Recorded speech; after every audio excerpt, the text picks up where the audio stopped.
Hello and welcome to Dharma with Kai. So I know you're going to get excited when I tell you that there is no disclaimer to this episode that you're listening to today.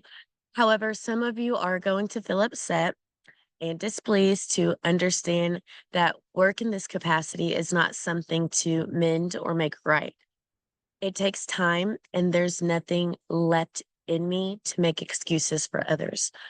As a person that has been in the field of criminology and neurosciences, trauma, and restoration, I'm going to back into why that does not work in my life and why there has been no resolution and there's never going to be any resolution. And that is what's for the best. Because oftentimes when we try to offer things and recommend going to churches or getting with a group of people, sometimes we're offering the wrong things. And that is why it's important, as I said in my previous podcast, to sacrificially and intentionally go through these things in your life alone. You know your story, and that is the truth. As it says in the book, It's Not You by Dr. Ramani, which I highly recommend you purchasing and reading, and maybe it'll bring you some peace. Everyone wants to get thought of someone who has made a difference at the end of their life. And also, as humans or professionals in science, we only know how to fix. However, many of these problems of fixing aren't going to get fixed anymore. And that is why the discernment of professionals often gets them dismissed. Having too much emotional attachment to issues at hand, and they have a hard time navigating the purpose of what their work is supposed to do: technology, innovation. And with intervention, there is no solution. My present or the duration of my life moving forward has no connection or any desired recollection of what I once was. It is stemmed from fiction, fact, and the uttermost acceptance of the unacceptable. I know that there's infatuation with people and charisma, having work ethic, loyalty, and diligently remaining ethical is important. That is why I have come to this conclusion. With no contact or the purpose of affidavits or restraining orders, they are constantly violated with being able to have access to media or records that are constantly violated with being able to have access to everyday confidentiality, and breaches often occur to protect the ones who have done the damage.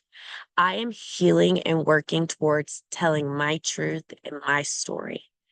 I'm the product of many things: my family, so-called friends, and communities that I have existed in are their own product. I won't apologize or commence overcoming complexities that were supposed to decrease my life expectancy. I'm the sole educator of my life.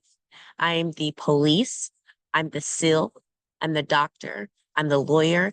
And I'm the advocate. And that is where others fail. Parents are supposed to provide for their children. And with the economy, I have to make the appropriate decisions that even the most trusted individuals in my life have breached due to political gain and financial landscapes. I have spent much of my time as a child bouncing around. And during those times when my parents were struggling to make ends meet, how did they meet? From using me. The generational pause that I have to place to heal appropriately and view life for what it is necessary. It is my right, and there is no need to censor the reality of my life to fit an area or scheme that I had outgrown. I am not a mommy's girl, and I am not a daddy's girl. I am the girl that only knows the truth. It is not to spell out for those who did not have the patience or the in depth knowledge. My mom and dad have both gambled with my life. And as a child, adolescent, teen, and adult, when we would go to visit family or even go on vacations, my mom would usually provide, bringing the subjects any gender. However, as a child, only me. the candy, the goodies, the drugs. And my father had to clean up. I did not want to get into that or involve my life or my siblings to have to endure a life of pain or systematic trauma that they are not inclined to take on. Since I do have the knowledge and the emotional and intelligence, it is my responsibility. It's my responsibility to admit to this.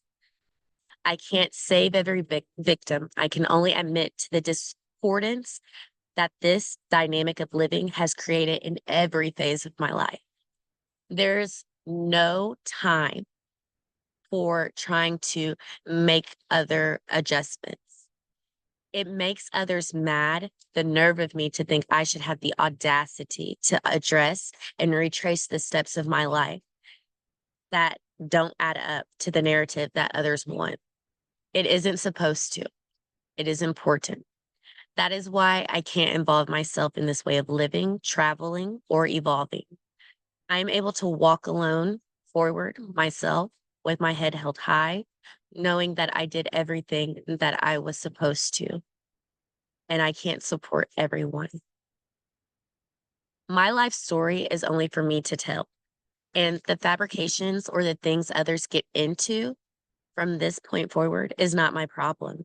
So if there's a society that condones abuse to get ahead, both of my parents knew of the abuse, and to get the materialistic image or power that they both have issues giving up, and others have issues giving this up as well.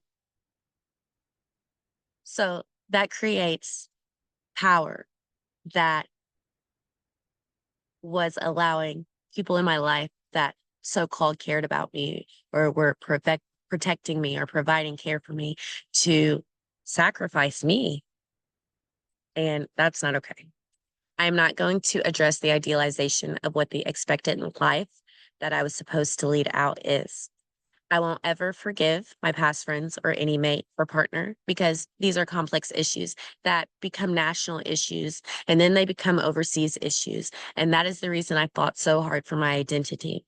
But I won't fight a corrupt system or institutions of industries that defy security and protocol that I was supposed to have.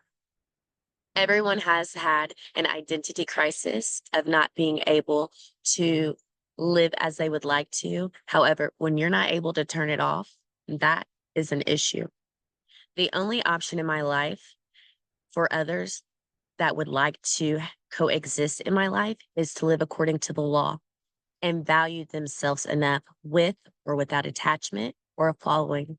I won't ever ask for those people, places, or things to comprise a life for me. There are so many other pressing things in life. I don't need press. I need authenticity, and I don't ever or won't ever regret healing and doing the correct things that I need to for myself. So this is my farewell for those who need validation or a feeling of doing or fixing for others. I have a deep desire to continue, and I won't let corruption interrupt the process.